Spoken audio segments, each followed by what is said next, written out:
Hi friends. जैसे जैसे election के दिन पास में आते जा रहे हैं, बहुत से मित्र जानना चाहते हैं कि सर रेलवे सेक्टर में कंपनीज कैसा परफॉर्म कर रही है और आने वाले टाइम में किस तरीके का उनमें चांसेस बन सकते हैं, बेस्ट कंपनीज कौन सी है, क्या कंपैरिजन है। तो दोस्तों आज हम इस वीडियो में दो इस सेक्टर की बेस्ट कंपनीज का एनालिसिस शेयर करने वाले हैं। नाम है पहला आरवीएनएल और दूसरी है आईआरएफसी। दोनों ही कुछ समय से बहुत तेज रफ्तार से दौड़ी, फिर कुछ टाइम तक करेक्शन भी आया। जानते हैं कि आने वाले समय में इनमें किस प्रकार का मौका है, दोनों कंपनीज में कितना दम है, कौन सी बेटर है। इस वीडियो में इन सारे क्वेश्चंस के आंसर्स मिलने वाले हैं एक ही वीडियो में। पूरा वीडियो देखिए, नया सीखिए और एक समझदार इन्वेस्टर बनकर के बहुत सारा मुनाफा कमाइए। शुरू करते हैं सागरनोमिक्स।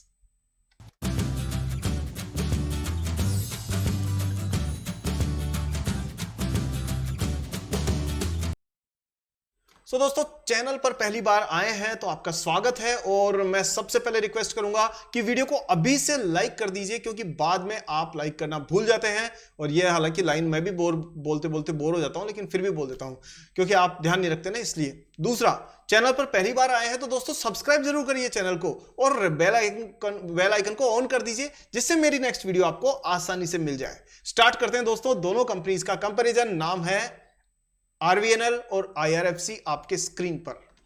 ठीक है दोस्तों, पहला काम, सबसे पहले हमें देखिए कि दोनों कंपनीज की साइज में क्या डिफरेंस है, और उससे भी पहले हमें जाने कि कंपनीज करती क्या है। तो दोस्तों वैसे तो देखिए, आप दोनों कंपनीज के बारे में मैंने सेपरेट बहुत सारे वीडियोस बना रखे हैं चैनल पे। सिर्फ आईआरएफसी आरवीएनएल सर्च करिएगा, आपको बहुत से वीडियोस मिल जाएंगे। लेकिन मैं मोटा मोटा बता दूं, आरवीएनएल का काम है ओवरऑल डेवलपमेंट करना, रेलवे सेक्टर का कंप्लीट डेवलपमेंट, जिसमें आपके ब्रिजेस होती है, जो रेलवे के प्लेटफॉर्म्स होते हैं, रेलवे के डिब्बों का अपग्रेडेशन है, नए इंजन्स, नई टाइप के ट्रेन्स, ये सारी चीजें रेलवे का ओवरऑल डेवलपमेंट। आईआरएफसी क्या करती है? आईआरएफसी का काम है रेलवे के जितने प्रोजेक्ट्स हैं उन सारे प्रोजेक्ट्स के लिए रेलवे के अधिकारियों को बैंकों के चक्कर नहीं काटने पड़े या उसमें टाइम खराब नहीं हो, इसलिए गवर्नमेंट ने एक एजेंसी बनाई आईआरएफसी। तो जितने भी रेलवे के प्रोजेक्ट्स हैं वो सारे यही कंपनी फाइनेंस करती है, जिससे एक जगह से रेलवे के सारे प्रोजेक्ट्स का काम हो जाता है, जिसे आप कहते हैं ना सिंगल विंडो क्लियरेंस। तो एक तरह से IRFC is the single window clearance for railway projects. दोनों का बैकग्राउंड समझ में आ गया? सीधा नंबर्स पे नजर डालते हैं। हाँ, लेकिन नंबर्स पे नजर डालें उससे पहले दोस्तों मैं आपको एक छोटी सी चीज, कुछ मेरे दोस्तों, आप जैसे दोस्तों ने जो कमेंट्स किए हैं उनको जरा एक बार ले लेते हैं, और मैं कोशिश करूंगा आपके कमेंट्स के बेसिस पे दोस्तों कुछ चीजें क्लियर करने की। जैसे, क्योंकि आपके सबके कमेंट्स पढ़ता जरूर हूं मैं, आंसर नहीं दे पाता हूं, उसके लिए क्षमा चाहूंगा, समय की कमी होती है, जितनों का दे सकता हूं उनका देता हूं। पहला comment, kindly tell us buying level which all stocks you describe in every videos. ठीक है, सो दोस्तों हमारे मित्र हैं विनय कुमार जी, जो बिश्नोई साहब, जो ये जानना चाहते हैं। तो पहला मेरा जवाब है दोस्तों, सबसे पहले तो विनय कुमार जी का आपका बहुत बहुत धन्यवाद, आपने अपनी कंसर्न शेयर करी। अब मैं कोशिश करता हूं उसका जवाब देने की। देखिए, जैसा आपने सवाल पूछा है कि बाइंग लेवल्स आप बता दीजिए, तो मैं आपको विनय जी ये कहूंगा और बाकी सभी मित्रों को जिनका ये क्वेश्चन है कि देखिए, जब आप किसी अच्छी क्वालिटी के स्टॉक को पहचानना सीख लेते हैं, तो उसके बाद में आपको उसके बारे में कम से कम साल, 2 साल, 5 साल के हिसाब से सोचना चाहिए। और उस केस में बाइंग लेवल ज्यादा मैटर नहीं करता। आपको सिर्फ यह देखना होता है कि कहीं आप ज्यादा पी रेशियो वाला स्टॉक तो नहीं खरीद रहे हो। मान लीजिए जैसे अडानी भाई साहब के जो शेयर्स हैं वो अधिकतर ना एजम्पशंस पे चल रहे हैं आगे की तारीख में, तो आगे की तारीख के एजम्पशंस को लेके, तो उनके जो आपको प्राइस टू अर्निंग रेशियो देखने को मिलेगा, 100 से ऊपर भी देखने को मिल सकता है। एक टाइम था जब 500-600 भी चलता था।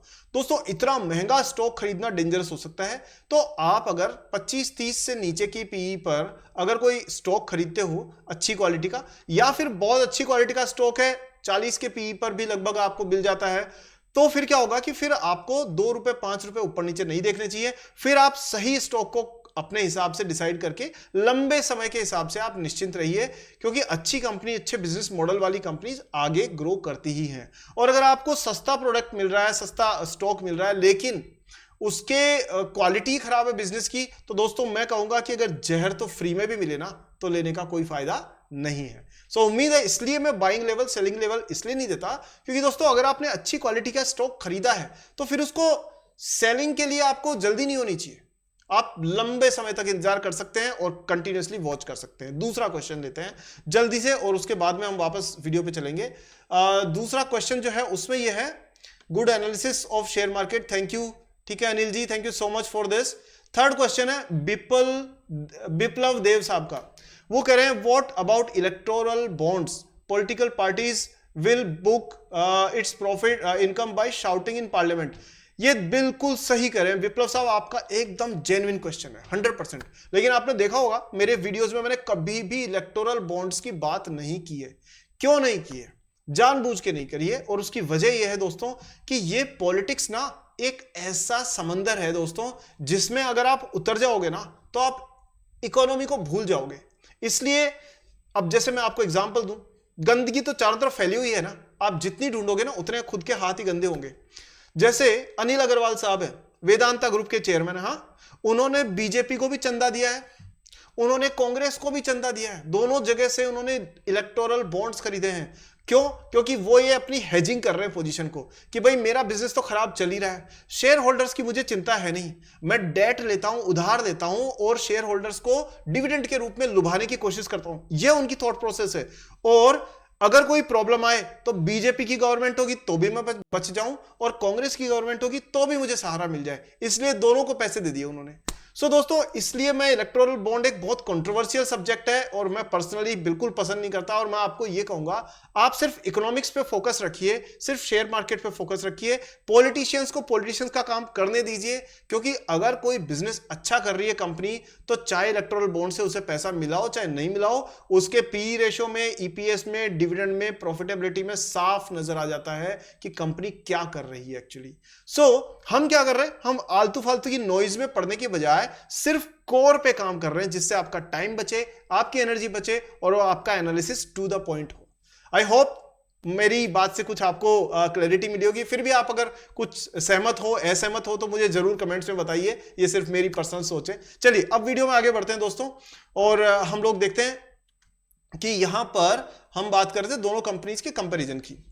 तो आरवीएनएल जो है उसमें आप देखिए 55,000 करोड़ की दोस्तों मार्केट कैप है आरवीएनएल की, और उसके मुकाबले में IRFC is very very big company, वो 4 गुना प्राइस मतलब उसकी मार्केट कैप है करीब करीब, ये मान करके चलिए आईआरएफसी की। तो ये 55,000 करोड़, ये लगभग 2 लाख करोड़, ये 4x है, इतनी बड़ी कंपनी है ये। सेकंड आती है दोस्तों करंट प्राइस 265, 148, ठीक है। अगर बात करें प्राइस टू अर्निंग रेशियो की, तो ये भी लगभग एक ही रेंज में है, और पिछले साल भर में ये बहुत दोनों शेयर दौड़े हैं। फिर कुछ समय से करेक्शन भी आया है, और करेक्शन आना स्वाभाविक भी है और करेक्शन आना जरूरी भी है। ये भी ना बहुत इंपॉर्टेंट है, आपको ध्यान रखना चाहिए कि अगर कोई आपने कंपनी का शेयर मान लीजिए आज देखा और आपको अच्छा लगा, मान लीजिए मेरा वीडियो देख करके ही कुछ आपको समझ में आया कि भाई ये अच्छा लग रहा है शेयर, कल मान लीजिए वो शेयर 2%, 3% टूट गया, तो पैनिक नहीं करना है। क्योंकि क्या है, पहली बात तो देखो मैं रिकमेंड नहीं कर रहा हूं शेयर, मैं आपको साफ कर रहा हूं, मेरा डिस्क्लेमर है, सिर्फ एजुकेशनल वीडियो बना रहा हूं, आप एनालिसिस करना सीखिए, बाइंग सेलिंग मैं नहीं बोलता। मेरा कहने का मतलब है कि अब क्या होगा कि अच्छी क्वालिटी जो होती है ना उसके स्टॉक्स में भी करेक्शन आता है। करेक्शन क्यों आता है? इसलिए दोस्तों अगर मैं आपको कहूं गहरी सांस लीजिए, अब अगले आधे घंटे तक अंदर ही रखिए सांस, हो सकता है क्या? हो सकता है क्या? हाँ या ना? नहीं हो सकता ना, तो सांस छोड़नी पड़ेगी। तो जब आपने गहरी सांस लेने के बाद कुछ समय के लिए सांस छोड़ी है, तो शेयर जब बहुत तेजी से दौड़ रहा है, बुल उसको ऊपर लेके जा रहे हैं, कहीं ना कहीं एक ओवर सेलिंग, ओवरबॉट जोन में पहुंचेगा, और वहां से लोग चाहेंगे कि अब तो मुनाफा बुक कर दें। तो जैसे वो मुनाफा बुक करना शुरू करेंगे, शेयर की प्राइस करेक्ट होनी शुरू हो जाएगी, नीचे आनी शुरू हो जाएगी। तो आप ये मानिए कि ये मार्केट का नियम है इस तरह से चलना। अच्छी क्वालिटी के स्टॉक्स में भी करेक्शन आता है और आना ही चाहिए। Healthy correction is always good for economy. So उसकी आप परवाह मत करिए और लंबे समय के लिए अच्छी क्वालिटी के स्टॉक्स का ध्यान रखते हुए अपनी प्लानिंग कीजिए, ठीक है। सो यहां डिविडेंड यील्ड देखें तो दोनों ने बराबर मतलब अच्छा डिविडेंड दिया है दोनों ने। Return on capital employed RVNL की अच्छी है। अगर रिटर्न ऑन इक्विटी की बात करें, अगेन आरवीएनएल का ज्यादा अच्छा पलड़ा भारी है यहां पर, और ज्यादा अंतर नहीं है लेकिन है, अंतर है, आरवीएनएल थोड़ा सा बेटर है इस केस में। डिविडेंड पे आउट में भी आरवीएनएल सही है, और साथ में सेल्स की ग्रोथ में भी स्लाइटली थोड़ा सा आरवीएनएल ज्यादा है। प्रॉफिट ग्रोथ में थोड़ा सा आईआरएफसी ज्यादा है। इसका मतलब कि वो मार्जिन अच्छा निकाल रहे हैं आईआरएफसी वाले। बट अगर ओवरऑल नंबर्स देखें तो आरवीएनएल ने अभी तक ठीक परफॉर्म किया है। डेट की बात करें तो डेट भी इस पर कम है। डेट टू इक्विटी देखिए, क्योंकि आरवीएनएल जो है वो दोस्तों फाइनेंसिंग के काम में इन्वॉल्व नहीं है ज्यादा, तो आरवीएनएल का debt to equity ratio is less than 1 which is a big big plus. ये बहुत बड़ा प्लस पॉइंट है। आईआरएफसी का डेट टू इक्विटी इसलिए नहीं लेना है हमें क्योंकि ये फाइनेंस कंपनी है, तो इसलिए इसका तो काम ही डेट का है, तो इसलिए इसको आप इग्नोर कर सकते हैं। प्रोमोटर की होल्डिंग दोनों में 70 से ऊपर है गवर्नमेंट ही तो है, तो ले दे करके पैसा डिविडेंड डिविडेंड जो भी जाना है गवर्नमेंट की जेब में ही जाना है, इसलिए वो बेचना चाहते नहीं। ये तो मान करके चलिए कि लॉ ऐसा बन गया कि ये 75% तक इनको शेयर होल्डिंग लानी पड़ेगी, अदरवाइज गवर्नमेंट हो या कोई बड़े ओनर्स हो, प्रोमोटर्स हो, वो अपनी शेयर होल्डिंग बेचना ही नहीं चाहते बट एनीवेज आरबीआई सेबी ये भी हमारा ध्यान रखती है, बहुत अच्छी संस्था है। पैग रेशियो के हिसाब से थोड़ा सा एक्सपेंसिव है आरवीएनएल, आईआरएफसी ठीक है, सही रेंज में है, ज्यादा कोई दिक्कत नहीं है। अब आप में से कई दोस्त कहेंगे कि सर इतनी तेज दौड़ चुकी है कंपनियां, क्या आने वाले समय में इनमें ग्रोथ है? तो मैं ये कहूंगा कि दोस्तों 5,000 ट्रेन का अपग्रेडेशन होने वाला है अगले 5 साल में। इसके लिए गवर्नमेंट ने बड़ा अमाउंट निकाल के रखा हुआ है। सो वो करीब 1 लाख करोड़ से ऊपर से ज्यादा का अमाउंट तो है, और इसके अलावा और आ जाएगा। तो गवर्नमेंट आज आपको लग रहा है कि ये तेज दौड़ी है, लेकिन हो सकता है 10 साल बाद आप जब पलट के देखो तो आपको लगे कि अरे ये तो और भी ज्यादा तेज दौड़ी। तो दैट कैन हैपन, ये रैली जारी भी रह सकती है आने वाले लंबे समय में। और इसके एक बहुत बड़ा रीजन है दोस्तों, गवर्नमेंट जो रेलवे सेक्टर है उसको इतना प्रमोट क्यों कर रही है? एयर सेक्टर को तो नहीं कर रही, एयरवेज को तो, जो हवाई जहाज वाली यात्रा उसको तो इतना सपोर्ट नहीं कर रही, रोडवेज की बसेस को भी इतना सपोर्ट नहीं कर रही, तो फिर ट्रेन से क्यों? क्योंकि दोस्तों ट्रेन एकमात्र ऐसा मीडियम है जिसको ये लोग इलेक्ट्रीफाई आसानी से कर सकते हैं। क्यों? ध्यान दीजिए, ये लॉजिक समझने की कोशिश करिए। क्या आप हवाई जहाज को आज की तारीख में बैटरी से उड़ा सकते हैं? भाई मान लिया कि इंडिगो की जितनी फ्लाइट्स हैं वो सारी बैटरी ऑपरेटेड ई व्हीकल बन जाए, हो सकता है क्या? हो, किसी दिन होगा, लेकिन आज तो नहीं है ना। बिल्कुल, तो इलेक्ट्रिफिकेशन वहां नहीं हो सकता। तो गवर्नमेंट का जो इंपोर्ट बिल है ना पेट्रोल और डीजल का, जो सऊदी अरब से, रशिया से और बाकी यूएई वगैरह से हम खरीदते हैं, वो पेट्रोल पे डिपेंडेंस कम करने में कौन मदद कर सकता है? क्या हवाई जहाज मदद कर सकते हैं? क्या एयरलाइंस मदद कर सकती है? नहीं कर सकती। अब आते हैं रोड ट्रांसपोर्ट पे। रोड ट्रांसपोर्ट मतलब बसेस, तो गवर्नमेंट बड़ी तेजी से इलेक्ट्रिक बसेस को ला रही है, ये बात बिल्कुल सही है, लेकिन चार्जिंग इंफ्रास्ट्रक्चर को डेवलप होने में बहुत टाइम लगेगा। यानी जो चार्जिंग होती है ना, आज भी एक बैटरी की चार्जिंग आधे 1 घंटे से पहले कम में नहीं हो पाती है। तो बड़ी बसेस के लिए तो हो सकता है कई कई घंटों तक चार्जिंग ही करवानी पड़े, तो उस केस में उनकी लिमिटेड रेंज रहती है, तो उसको एकदम से क्या बदला जा सकता है? नहीं, उसमें टाइम लगेगा। अब बचती है रेलवेज की अधिकतर लाइंस दोस्तों ऑलरेडी इलेक्ट्रिफाइड है, यानी कि उनमें इलेक्ट्रिसिटी से ही चल रही है। तो गवर्नमेंट को पता है रेलवे सेक्टर को बढ़ाओ, जिससे पेट्रोल तो नहीं लगेगा ना रेल में, कम से कम डीजल इंजन भी बहुत कम हो गए, इलेक्ट्रिकल इंजन चल रहे हैं। इसका मतलब कि गवर्नमेंट आसानी से अपना पेट्रोल, डीजल और फॉसिल फ्यूल्स का जो बिल है उसको कम कर सकती है रेलवे को प्रमोट करके। मेरी बात से हो सकता है आप सहमत हो, असहमत हो, मुझे जरूर बताइए दोस्तों मेरी थ्योरी आपको कैसी लगी। क्या आपको लगता है कि इसमें लॉजिक है, आप समझ पा रहे हैं? जरूर मुझे बताइए। But this is how strategy is getting formed, क्योंकि गवर्नमेंट नहीं चाहती इंडिया का पैसा बाहर जाए, और वो भी खासतौर पर पेट्रोल डीजल जैसी चीजें जो जल करके धुआं हो जाती है और पोल्यूशन भी फैलता है। चलिए वापस आते हैं इस पे, नंबर्स पे, और यहां देखेंगे ग्राहम नंबर दोस्तों 177 है, लगभग दोनों का बराबर सही है। पायोस की स्कोर भी बराबरी। भाई ये तो जुड़वा भाई जुड़वा बहन, राम और श्याम, सीता और गीता ही लग रहे हैं मुझे, बस ये इसकी मार्केट कैप ज्यादा है थोड़ी। खैर सेल्स भी लगभग एक ही रेंज में है, और बाकी आप बात करें और नंबर्स भी लगभग सेम रेंज में ही है। अब नजर डालें सेल्स और ऑपरेटिंग मार्जिन की, तो यहां पर आपको एक बड़ा अच्छा एक डिफरेंस दिखेगा। अभी ये जुड़वा भाई ना कुंभ के मेले में अलग अलग होने वाले हैं, कि देखो यहां तक तो ज्यादा फर्क नहीं है, सेल्स सेम है, लगभग थोड़ा सा अंतर है, ज्यादा नहीं है। ऑपरेटिंग प्रॉफिट अब आया मजा, कितना था जी? इधर 249 करोड़ और इधर 6,700 करोड़। भाई साहब ये क्या है? 6,742 करोड़ की सेल्स पर 6,706 करोड़ रुपए का प्रॉफिट, यानी प्रॉफिट मार्जिन कितना है? आरवीएनएल का है आपका 5% और इसका है आईआरएफसी का 99%। हालांकि ये क्वार्टरली रिजल्ट है, एक बार जरा हम लोग जो एनुअल रिजल्ट है उसमें भी नजर डाल लेते हैं। तो ये एनुअल रिजल्ट है, और यहां आप देखोगे तो अगेन ऑपरेटिंग प्रॉफिट मार्जिन में IRFC is leading all the way. और वजह क्या है? वजह आपको नजर आएगी इसमें कि इनके पास में मटेरियल और एम्प्लॉय की कॉस्ट का डेटा यहां पर रिफ्लेक्ट नहीं हो रहा है। सो हो सकता है कि वो डेटा यहां रिफ्लेक्ट होता तो आपको क्लैरिटी ज्यादा मिलती। एनीवेज, अगर दोनों के डिविडेंड्स को कंट्रोल देखें तो दोस्तों RVNL ने लगातार डिविडेंड दिया है, IRFC ने लगातार डिविडेंड दिया है और दोनों बराबर है। बैलेंस शीट्स को देख लेते हैं। बैलेंस शीट में भी ज्यादा अंतर आपको नजर नहीं आएगा।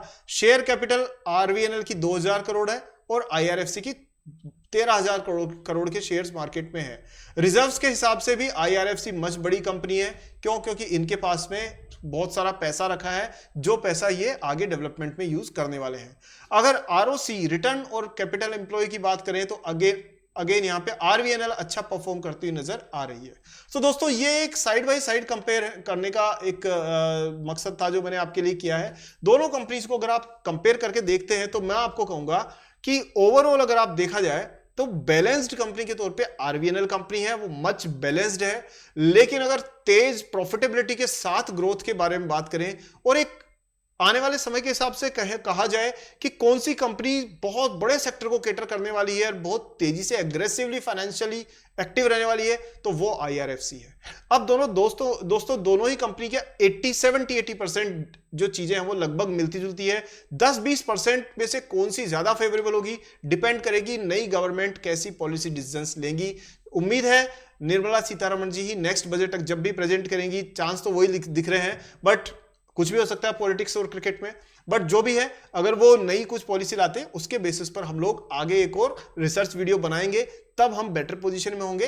बट दोनों कंपनीज का डिफरेंस आपको समझ में आ गया होगा। सो दोस्तों उम्मीद करता हूं वीडियो में काफी कुछ नया जानने को मिला होगा, खासतौर पे वो पेट्रोलियम इलेक्ट्रिसिटी वाला गवर्नमेंट का माइंडसेट, तो वो जरूर आपने जाना होगा और अच्छा भी उम्मीद करता हूं आपको लगा होगा। तो दोस्तों आज की वीडियो में इतना ही। हाँ, लेकिन आगे बढ़ने से पहले मैं आपको एक चीज और बता दूं कि बहुत सारे लोग ना दोस्तों शेयर और वो नहीं कर रहे हैं अभी तक। मैं आपको बताऊं, देखिए यहां ना मैं आपको एक ये दिखाता हूं, देखो एक सेकेंड ना दोस्तों, ये आपकी जो जिम्मेदारी है ना वो भी आप ध्यान रखिए। मेरी जिम्मेदारी मैं निभा रहा हूं कि मैं मेहनत करके वीडियो बनाता हूं, और यहां ये देखिए भाई साहब 10,000 व्यूज के ऊपर 208,000 व्यूज पे 259 लोगों ने सब्सक्राइब किया है सिर्फ। भाई ये तो 1% से भी कम है। अगर 1% से कम लोग सब्सक्राइब कर रहे हैं तो मैं क्या करूं? मेरे पास एक रीजन ऐसा बता दीजिए जिससे मैं वीडियोस बनाऊं। क्या रीजन है जिसकी वजह से वीडियो बनाऊंगा? भाई आप सब्सक्राइब करोगे तभी तो अधिकतर लोगों तक पहुंचेगा वीडियो। सो दोस्तों ये पहली चीज है कि सब्सक्राइब आपको करना है। दूसरी चीज, अभी मैं आपको लाइक करने वाले दोस्तों का भी आपको डिटेल बता देता हूं। यहां देखिए ये 5,167 आपके स्क्रीन पे देख रहे हो। अभी तो वीडियो छोड़कर एक सेकेंड ना, ये शायद शेयर ही नहीं हुआ, मैं भी करता हूं। यहां देखिए, यहां पर 5,167 लोगों में से दोस्तों सिर्फ और सिर्फ 400 लोगों के आसपास लोगों ने लाइक किया वीडियो, यानी 1% लोग भी लाइक नहीं कर रहे हैं वीडियो। तो इसका मतलब मैं बहुत खराब वीडियो बना रहा हूं क्या? अगर ऐसा है तो दोस्तों मुझे बताइए। और अगर मैं सचमुच में जेन्युइन काम कर रहा हूं, मेरी चीजों से आपको सीखने को मिलता है अगर वीडियो से, तो लाइक करना और शेयर करना अपनी जिम्मेदारी समझ करके जरूर आपको करनी है, ताकि मेरा मन करे कि मैं और मेहनत करके अच्छी वीडियोस बनाऊं। उम्मीद है मेरी बात से आपको आप सहमत होंगे। तो वीडियो को दोस्तों लाइक और शेयर हमेशा करना है, वीडियो को पूरा हमेशा देखना है। चैनल पर सब्सक्राइब नहीं किया है तो अभी सब्सक्राइब करके बेल आइकन को ऑन कीजिए। इतना प्यार देने के लिए, और साथ में कभी कभी मेरी तरफ से एक आध थोड़ी सी खिंचाई भी हो जाती है, उसके लिए आई एम रियली सॉरी, पर उस सब प्रेम, उसके बावजूद भी प्रेम बनाए रखने के लिए बहुत बहुत धन्यवाद दोस्तों। आपका ये भाई आपसे कभी झूठा वादा नहीं करेगा, आपको गलत चीज नहीं बोलेगा, ये मेरी तरफ से आपको विश्वास है, मैं दे रहा हूं। अगले वीडियो में जल्दी मिलते हैं, तब तक के लिए जय हिंद, टेक केयर।